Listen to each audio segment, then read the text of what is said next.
Pernahkah kamu tinggal di rumah yang tua? Bukan cuma tua, tapi benar-benar kuno. Dengan kayu-kayu berderit setiap kali angin malam berhembus. Kalau belum, izinkan aku bercerita tentang pengalaman di rumah lama kakekku. Rumah itu berdiri di pinggir kota kecil, dikelilingi oleh hutan lebat yang membuatnya terisolasi dari hiruk-pikuk dunia luar. Ketika aku kecil, aku sering menghabiskan liburan di sana. Awalnya, rasanya menyenangkan. Kakek punya koleksi buku yang luar biasa, dan rumah itu selalu punya aroma kayu bakar yang menenangkan.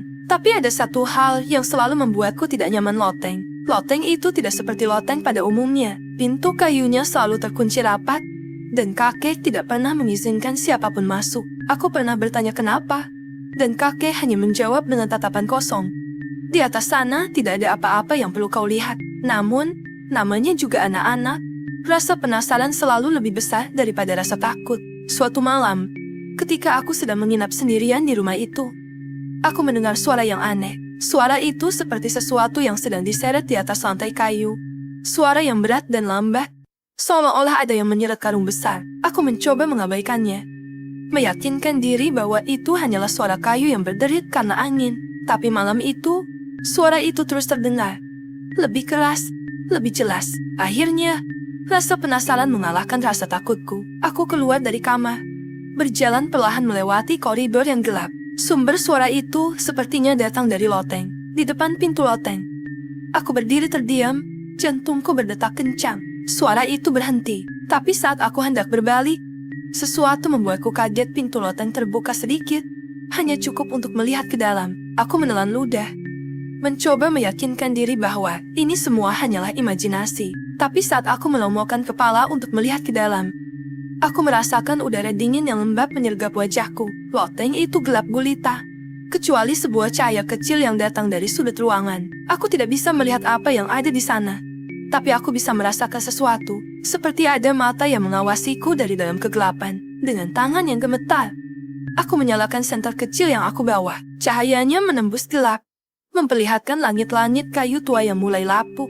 Dan di sudut loteng, tepat di bawah cahaya itu, aku melihat sesuatu yang membuat darahku membeku. Ada sosok tinggi yang membungkuk di sudut itu, mengenakan baju compang camping berwarna gelap. Sosok itu tidak bergerak, tetapi aku bisa merasakan matanya menatapku. Wajahnya tertutupi oleh bayangan, tetapi sepasang mata merah menyala menatap langsung ke arahku. Aku tidak bisa bergerak, tidak bisa berteriak, hanya bisa berdiri terpaku di tempat. Lalu, sosok itu mulai bergerak. Perlahan-lahan, ia berdiri tegap, lebih tinggi dari manusia biasa. Tangannya terulur ke arahku, seolah-olah ingin meraih sesuatu, atau mungkin meraihku. Aku merasa tubuhku membeku di tempat, dan seketika, aku mendengar suara lirih di telingaku, suara yang serak dan berbisik, "Pergi." Tanpa berpikir panjang, aku melemparkan senterku dan lari sekencang-kencangnya. Aku tidak ingat bagaimana caranya aku sampai ke bawah, tapi yang jelas, aku terus berlari sampai tiba di kamar kakek. Aku menggedor pintu dan berteriak,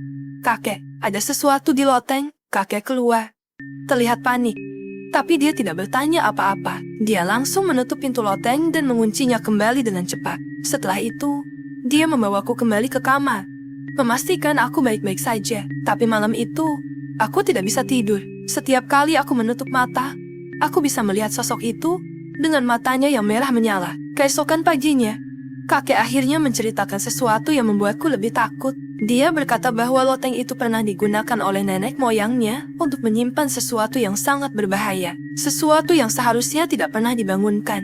Kakek tidak pernah menjelaskan lebih lanjut, hanya mengatakan bahwa loteng itu harus tetap terkunci, dan aku harus melupakan apa yang aku lihat. Aku tidak pernah kembali ke rumah itu lagi setelah kejadian itu. Setiap kali aku melewati jalanan di dekat rumah kakek, aku selalu merasa ada yang memperhatikanku dari jendela loteng. Matanya masih merah menyala, seolah-olah menunggu sesuatu atau seseorang. Jadi, kalau kau kebetulan tinggal di rumah tua dengan loteng yang terkunci rapat, ingatlah satu hal.